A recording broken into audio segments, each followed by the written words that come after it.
Negative virus influences. They can cause infection in both plants and animals. Some viruses cause tumors or warts.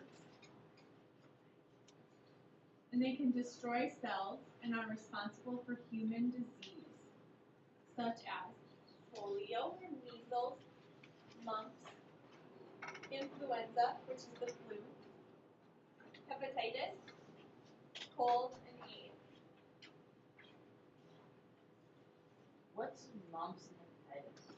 You actually get, well, not for hepatitis, like you can get sick, you can get the hepatitis like virus if you don't wash if you go someplace to eat and they don't wash their hands after they go to the bathroom, or you don't wash your hands. That's why that super awesome video that we listened to, that song, that's why you gotta wash your hands. It creeps me out. And then most babies get measles, mumps, and rubella vaccines when they're little, so that the antibodies that they get from that help fight those viruses.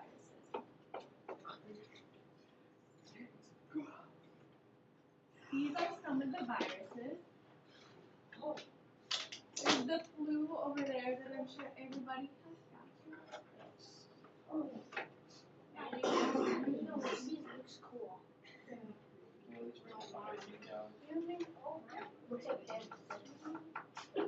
So if your dog has rabies and bites another animal, that's the rabies virus.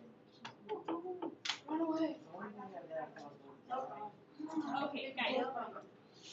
I will go on when you're ready. Positive influences that viruses have is certain viruses are used in the control of insects. So pesticides, insecticides, stuff like that. Others are used in genetic research. Scientists have been able to use viruses to biologically control caterpillars of the European pine sawfly and the gypsy moth. I don't know a whole lot about that, but we can research it. What's mean control? What's that? What's it mean? Biologically control. Yeah. What's mean control? Well, when you take control of something. Right. Why do they want to do it though? Just to see, sometimes they have what's called a variable. You'll learn it, you might have learned this, but otherwise you'll learn it in the plant section. There's like a variable and then an inactive variable, a consistent variable that stays the same. So they try to do different things when you do research, when researchers do things, or scientists. They try to keep one thing the same and then change just a little bit at the time just to see how it affects what they're researching. Is there any other questions?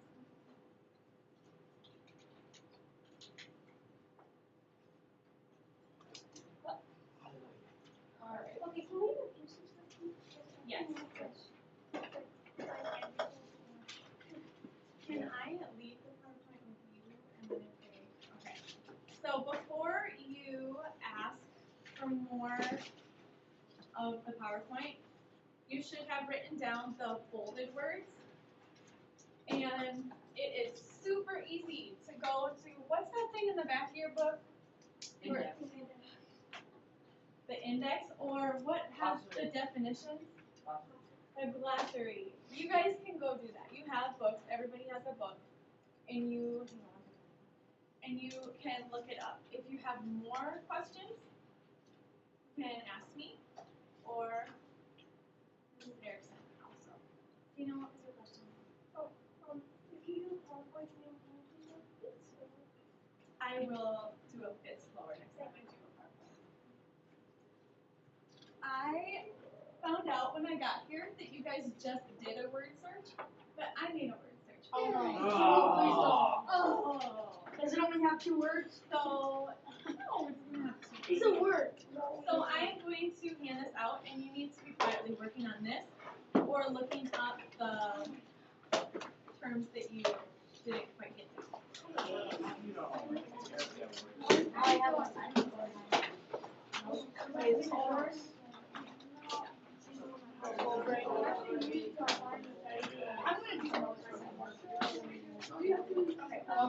saw it. For us. Can somebody remind me, how are you supposed to be working right now? Quietly. Quietly.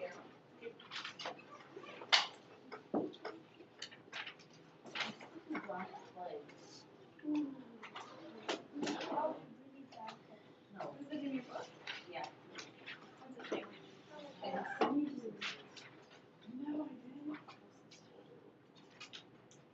know what, I can look it up. Those ones, these are. Easier. Send that. Think about your notes. Holy moly.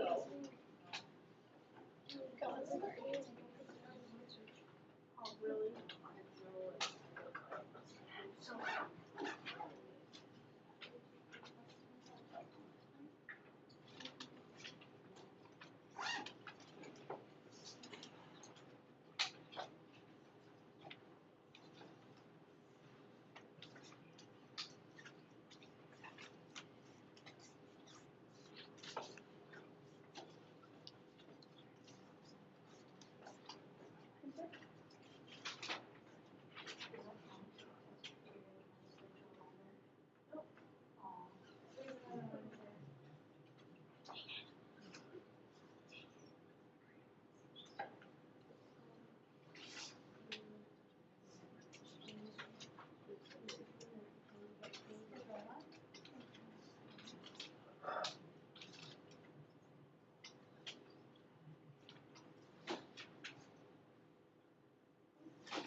And then flip that up. Was your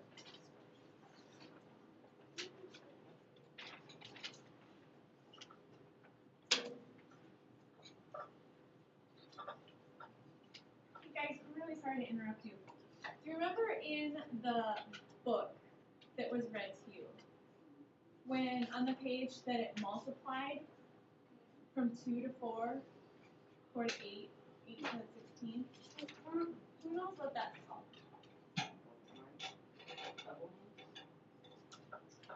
Yeah, it is called binary fission. Oh, yeah. So it reproduces, splits apart, and that's how that works.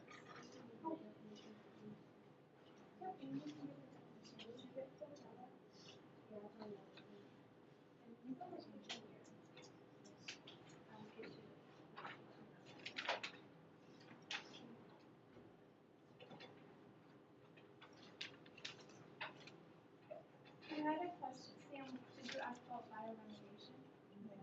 That is on page 30.